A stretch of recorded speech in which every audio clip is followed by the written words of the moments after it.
Assalamualaikum warahmatullahi wabarakatuh. Salam sejahtera bagi kita semua. Salam sehat dan salam bahagia selalu. Alhamdulillah, senang bertemu dengan teman-teman semuanya. Perkenalkan, nama saya Rosmiati. Saya adalah dosen pada Prodi PG PAUD FKIP Universitas Syah Kuala. Saya lulusan dari Universiti Pendidikan Sultan Idris Malaysia dengan bidang keahlian pendidikan khusus. Pada kesempatan ini, saya akan berbagi dengan teman-teman semuanya tentang metode pembelajaran yang saya terapkan berupa delivery, interaction, and assessment pada mata kuliah pembelajaran inklusi anak usia dini. Mata kuliah pembelajaran inklusi anak usia dini merupakan mata kuliah wajib pada semester 5 dengan bobot 3 SKS berupa teori. Deskripsi mata kuliah ini adalah mengenalkan kepada mahasiswa tentang konsep pendidikan inklusif dari segi landasan penyelenggaraan dan manajemen pendidikan inklusif. Dalam proses pembelajaran, mahasiswa diarahkan untuk menganalisis isu-isu terkini tentang perkembangan pelaksanaan pendidikan inklusif. Mengenal konsep pendidikan anak berkebutuhan khusus yang meliputi jenis dan karakteristik serta intervensi awal bagi anak berkebutuhan khusus pada jenjang pendidikan anak usia dini. Rumusan capaian pembelajaran mata kuliah ini adalah menghargai keanekaragaman budaya, pandangan, agama, dan kepercayaan, serta pendapat atau temuan orisinil orang lain. Bekerja sama dan memiliki kepekaan sosial serta kepedulian terhadap masyarakat dan lingkungan. Mempunyai ketulusan, komitmen, kesungguhan hati untuk mengembangkan sikap, nilai, dan kemampuan peserta didik. Menguasai konsep teoritis pedagogi dan konsep teoritis pengetahuan bidang studi pendidikan anak usia dini. Mampu menerapkan pemikiran logis, kritis, sistematis, dan inovatif dalam konteks pengembangan atau implementasi ilmu pengetahuan dan teknologi yang memperhatikan dan menerapkan nilai humaniora dalam bidang pendidikan anak usia dini. Pembelajaran mata kuliah ini membimbing mahasiswa untuk mampu mengambil keputusan secara tepat dalam konteks penyelesaian masalah dalam bidang pendidikan anak usia dini berdasarkan hasil analisis informasi dan data. Mampu merencanakan, melaksanakan, dan mengevaluasi pembelajaran anak usia dini dengan memanfaatkan berbagai sumber belajar, media pembelajaran berbasis informasi dan teknologi, dan potensi lingkungan setempat sesuai dengan standar proses dan mutu. Materi yang dipelajari dalam mata kuliah ini adalah tentang konsep pendidikan inklusif secara umum. Mahasiswa dibekali dengan pengetahuan tentang kebijakan terkait dengan penyelenggaraan program pendidikan inklusif dari aspek filosofis, yuridis, dan empiris. Pelaksanaan program pendidikan inklusif tidak terlepas dari model layanan pendidikan, model kurikulum, dan teknik evaluasi yang diterapkan di satuan pendidikan. Pendidikan inklusif memuat tentang keberagaman dan keunikan individu sebagai ciptaan Tuhan Yang Maha Esa. Oleh karena itu, dalam mata kuliah ini, mahasiswa akan mengenal jenis dan karakteristik anak berkebutuhan khusus, serta strategi intervensi dalam proses pembelajaran yang berdiferensiasi. Dalam proses perkuliahan, mahasiswa akan mengidentifikasi isu-isu terkini terkait penyelenggaraan pendidikan inklusif dengan memanfaatkan media informasi lokal, nasional, dan internasional sebagai pengembangan wawasan. Mahasiswa dilatih untuk melakukan observasi lapangan dan wawancara dengan pihak terkait, serta menghasilkan laporan akhir sebagai produk dari perkuliahan. Proses perkuliahan menggunakan model cooperative learning yang berpusat kepada mahasiswa dengan variasi metode brainstorming, group investigation, problem solving, dan case method. Mahasiswa belajar terstruktur dengan metode sinkronus dan asinkronis melalui e-learning yang disediakan oleh Universitas Syah Kuala. Untuk mencapai tujuan pembelajaran, saya menggunakan perangkat ajar berupa rencana pembelajaran semester, modul ajar, materi ajar, dan media pembelajaran berbasis teknologi. Interaksi dan partisipasi mahasiswa dalam proses perkuliahan diwujudkan dengan memberikan kesempatan kepada mahasiswa untuk terlibat langsung dalam sesi diskusi kelompok, penyampaian pendapat secara individu, dan presentasi hasil investigasi kasus. Saya memberikan dorongan dan kebebasan kepada mahasiswa untuk menyampaikan gagasan dan pemahamannya sesuai dengan perspektif bacaan yang menjadi rujukan.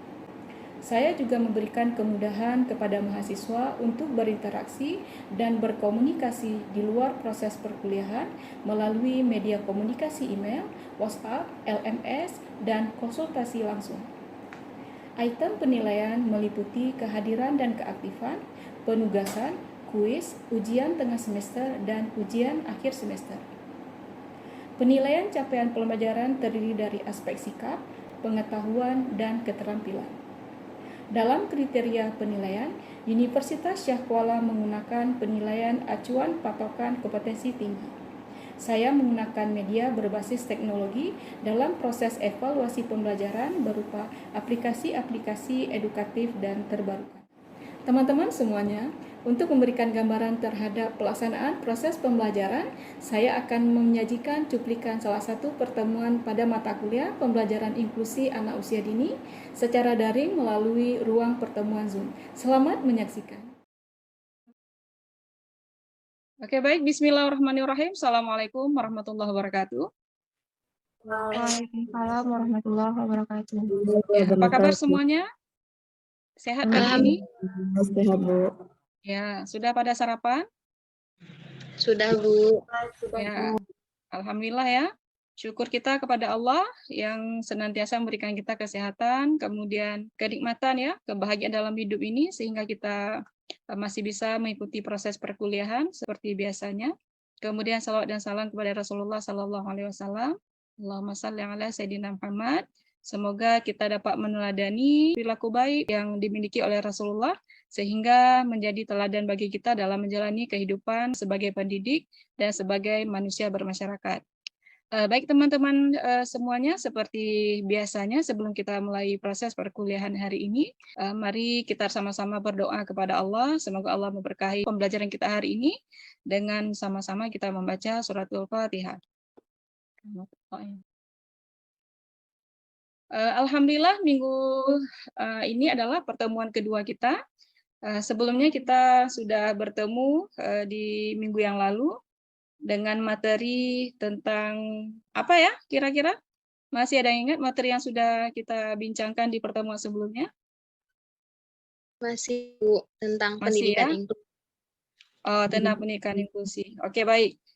Saya akan meminta teman-teman untuk menuliskan kata ya tentang inklusi, pendidikan inklusi. Ketika disebutkan pendidikan inklusi, kira-kira apa yang akan terbersit di dalam pikiran teman-teman.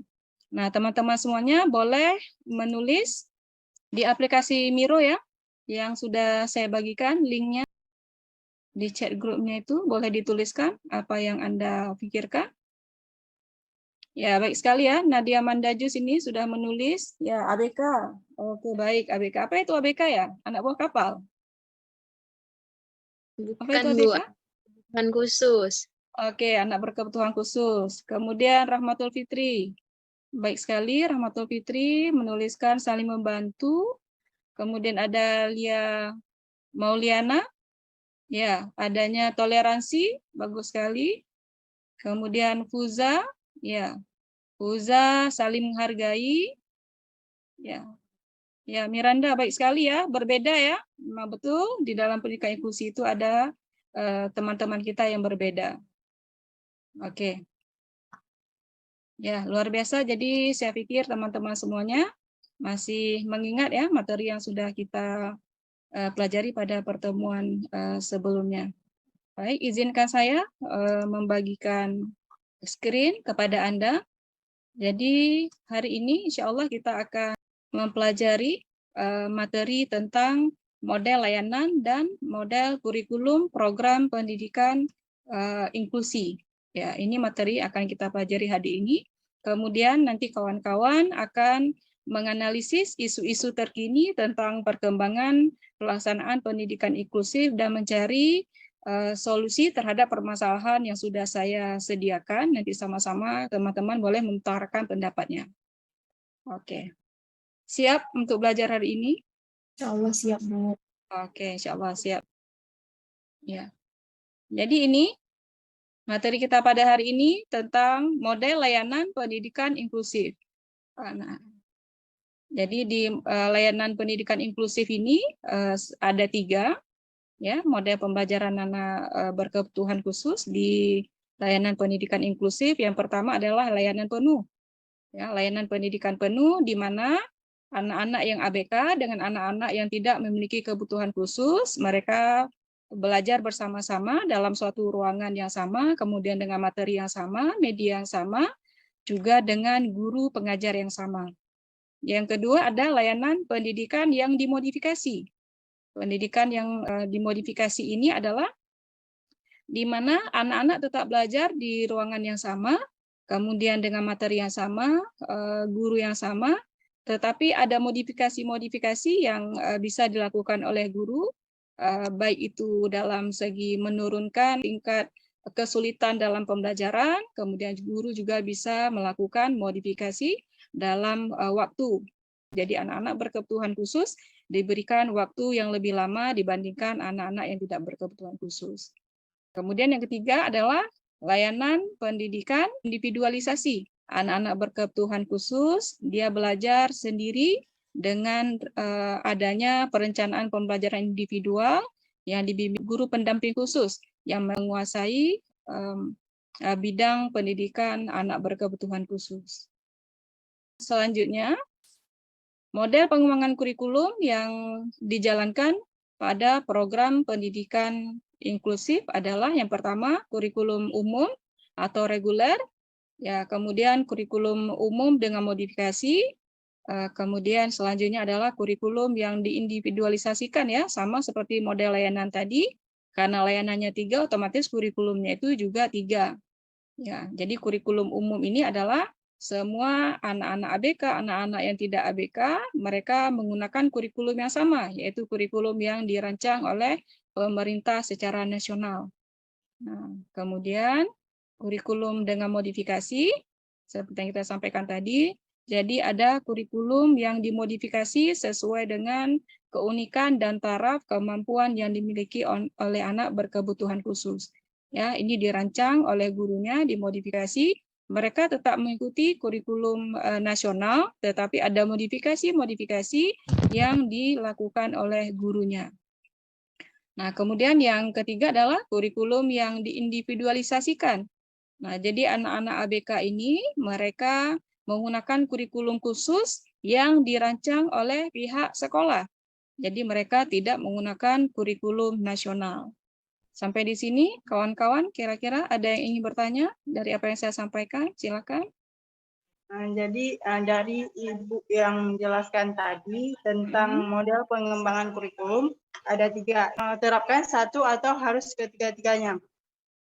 Ya, otomatis kita memilih satu ya, satu misalnya kalau kita mau menerapkan kurikulum secara reguler, otomatis kita gunakan kurikulum reguler.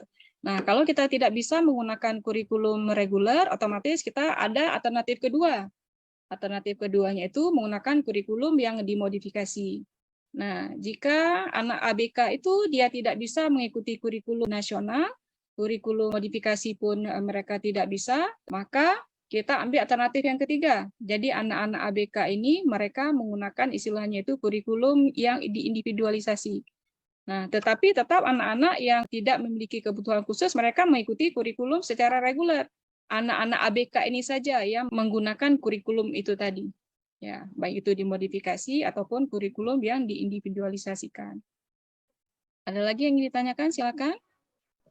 Bu, seandainya suatu lembaga itu mau buka PAUD, berarti dia harus punya kualifikasi guru yang memang menangani tentang anak ABK. Ya, baik. Ya, seharusnya seperti itu. Tetapi dengan kondisi kita di Aceh, di mana guru dengan kualifikasi pendidikan khusus itu sangat sedikit ya, terbatas. Bahkan untuk yang di sekolah pendidikan luar biasa saja masih sangat terbatas. Tetap bisa membuka layanan pendidikan inklusi, ya, tetapi dengan gurunya itu diberikan pelatihan-pelatihan tentang bagaimana strategi pembelajaran anak berkebutuhan khusus. Nah, itu kondisi realnya yang ada kita di Aceh saat ini. Tetap kita jalankan, tetapi dengan adanya usaha-usaha dari pihak sekolah, kepala sekolah, kemudian pemerintah untuk mengadakan pelatihan-pelatihan yang membekali guru-guru tentang pengetahuan bagaimana melakukan pembelajaran untuk anak berkebutuhan khusus. Karena kalau kita mengharapkan bahwa di sekolah itu harus memiliki guru yang memiliki kualifikasi berkebutuhan khusus, rasanya itu agak sulit ya untuk kita jalankan. Karena kalau di PAUD itu sendiri, kalau kita lihat untuk yang kualifikasi pendidikan anak usia dini saja itu masih sulit ya. Nah, apalagi kalau kita memaksakan di PAUD harus ada guru yang memiliki kualifikasi pendidikannya itu pendidikan luar biasa. Nah, itu akan sangat sulit rasanya. Ya, ada lagi yang ingin bertanya? Silakan. Bu, Oke. Tiwi izin bertanya, Bu. Silakan. Nah, jadi kan tadi ada 3 jenis model kurikulumnya tuh, Bu.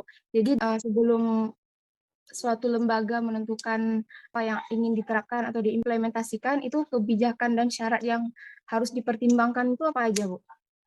Oke, baik sekali ya, Miranda. Jadi ketika kita ingin menyelenggarakan program pendidikan inklusi, maka kita juga harus mempertimbangkan kesiapan lembaga atau sekolah kita untuk melaksanakan program pendidikan inklusi. Seperti itu tadi, misalnya fasilitas kita mencukupi, kemudian kualifikasi guru kita itu ada, walaupun tidak ada, tapi ada usaha-usaha untuk melaksanakan pelatihan-pelatihan untuk meningkatkan kapasitas guru terkait pendidikan anak berkebutuhan khusus ini.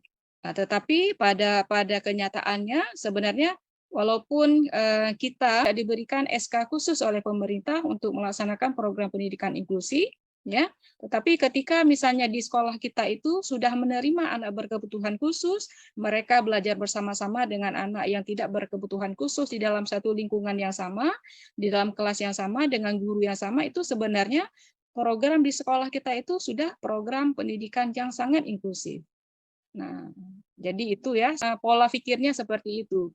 Nah, sebenarnya hakikatnya pendidikan inklusif adalah bahwa ketika ada orang dengan latar belakang yang berbeda berkebutuhan khusus dalam konteks kita belajar pendidikan inklusif ini, kemudian anak-anak berkebutuhan khusus belajar bersama-sama dengan anak-anak normal di sekolah umum, di sekolah reguler, bukan sekolah pendidikan luar biasa, itu sudah dianggap bahwa sekolah kita itu sudah merupakan sekolah yang inklusif.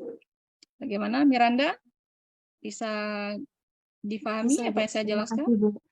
Oke, baik. Atau pernah tidak kawan-kawan melihat di lingkungan sekitar, mungkin pernah melakukan kunjungan ke sekolah yang di dekat kampus mungkin, ataupun di dekat tempat tinggal kita, yang sekolah itu menyelenggarakan program pendidikan inklusif. Apa pernah Anda melihatnya? Ya, silakan.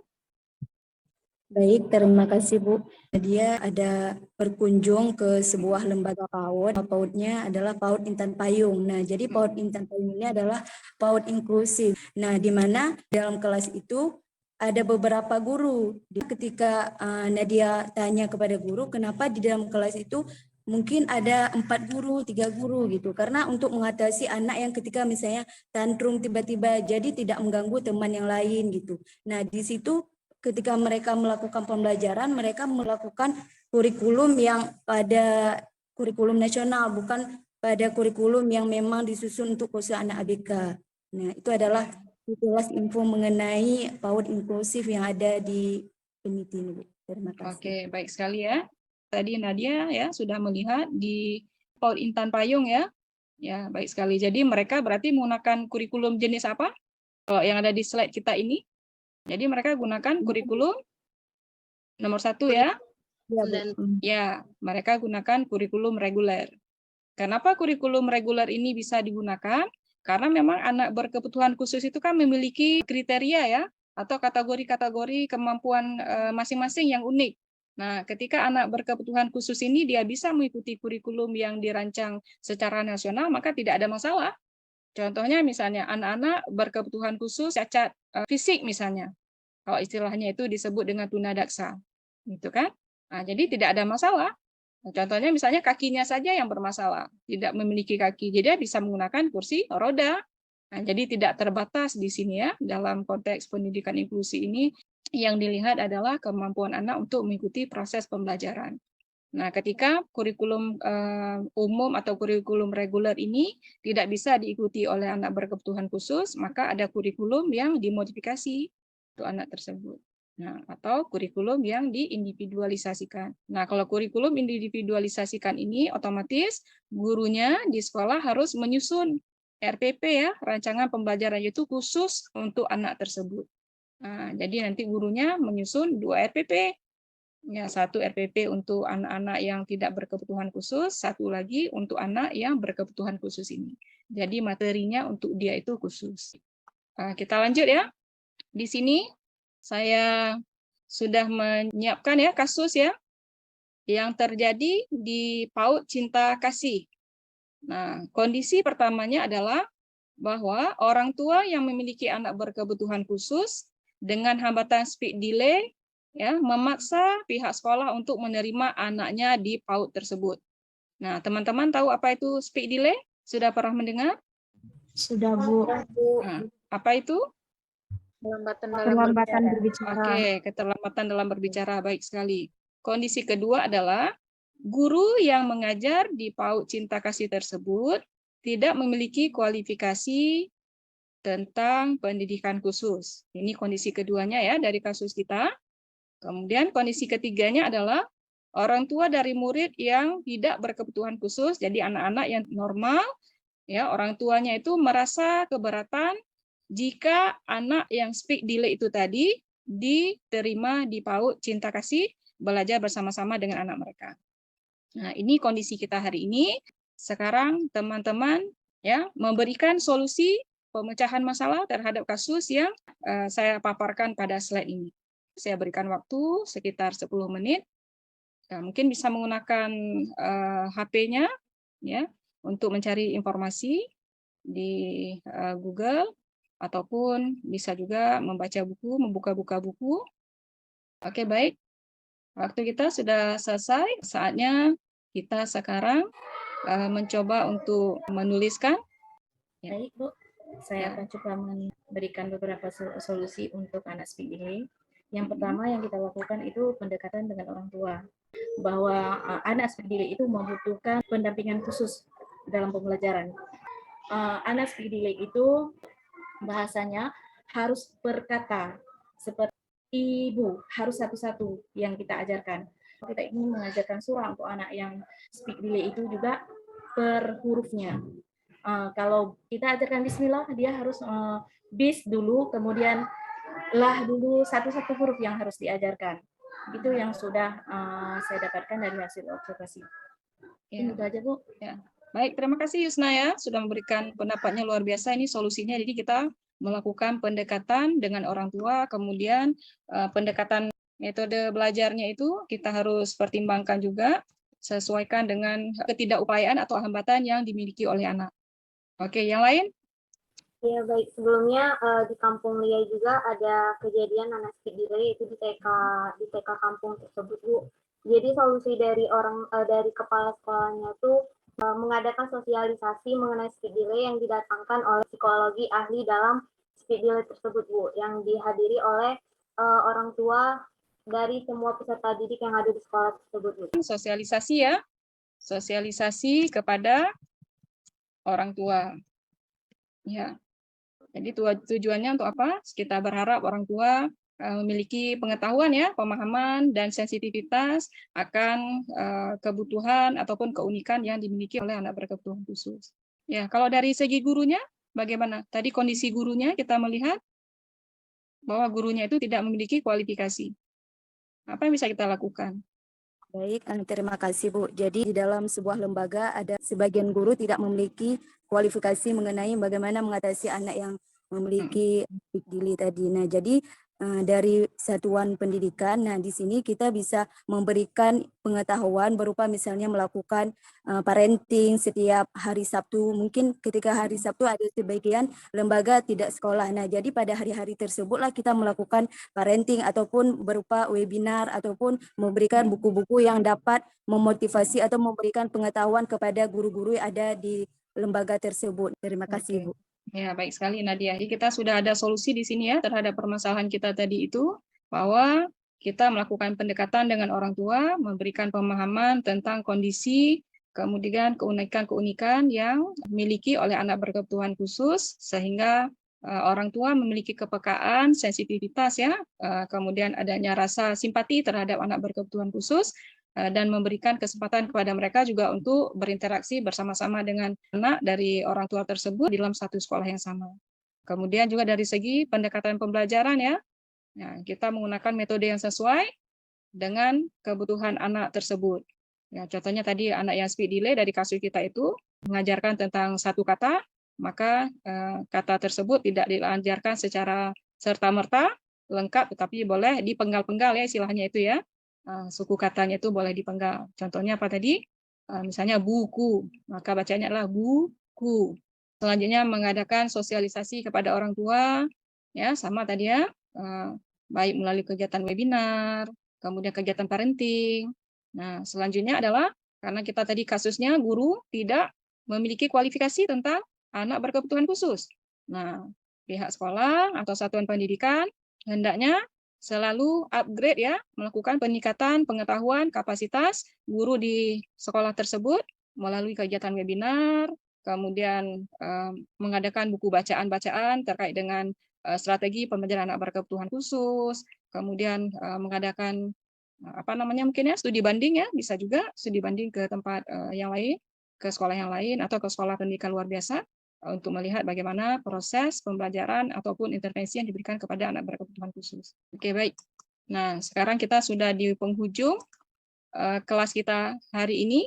Ya, silakan teman-teman semuanya merefleksikan apa yang sudah kita bahas, yang sudah kita diskusikan dari awal pembelajaran kita sampai dengan mendekati akhir dari kelas kita pada hari ini. Nah, teman-teman semuanya bisa menjawab pertanyaan refleksi yang sudah saya sediakan ini ya pada aplikasi Padlet ya yang sudah saya kirimkan linknya itu ke grup kelas kita.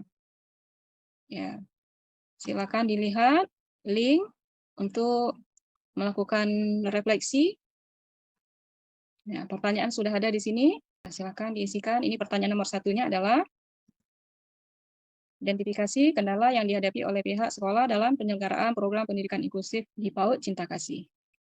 Ya, sudah masuk ya di sini ya. Ada Nur Aslamia sudah menuliskan. Ya, baik sekali ya. Di sini sudah ada Rahmatul Fitri sudah menuliskan pemahaman dan sikap yang belum merata di kalangan masyarakat tentang pendidikan inklusif. Ya, baik sekali. Huza Mahbengi. Oke, Huza menuliskan kendala yang dihadapi pihak sekolah terkait dengan penyelenggaraan pendidikan inklusif, kurangnya kemampuan guru dalam mengatasi anak-anak yang berkebutuhan khusus. Oke. Ya, ini ada tambahan ya. Menuliskan terbatasnya jumlah guru pembimbing khusus, kemudian mengunjungi sekolah inklusif. Oke, baik teman-teman semuanya, tadi teman-teman sudah merefleksikan apa yang sudah kita bahas dalam proses pembelajaran hari ini tentang model layanan dan model kurikulum pendidikan inklusif sudah sangat baik, dan teman-teman sudah mampu untuk memberikan solusi terhadap kasus atau permasalahan yang sudah tadi kita bahas bersama. Baik teman-teman semuanya, ini materi yang akan kita bahas pada minggu yang akan datang. Ya. Jadi materi kita adalah tentang konsep pendidikan anak berkebutuhan khusus di sekolah luar biasa. Nah, jadi kawan-kawan silakan ya mereview materi untuk bahan diskusi kita. Jadi nanti ketika kita masuk ke kelas, insya Allah tidak ada kendala lagi dalam proses kita berdiskusi. Mungkin itu saja materi kita pada hari ini, sesi pertemuan kita. Semoga teman-teman sehat semuanya, ya, tetap menjaga kesehatan, kemudian mengikuti protokol kesehatan. Insya Allah kita semua akan dalam kondisi yang baik-baik saja. Baik teman-teman semuanya, mari kita berdoa kepada Allah sebelum kita mengakhiri sesi kelas kita hari ini dengan membaca doa penutup majelis.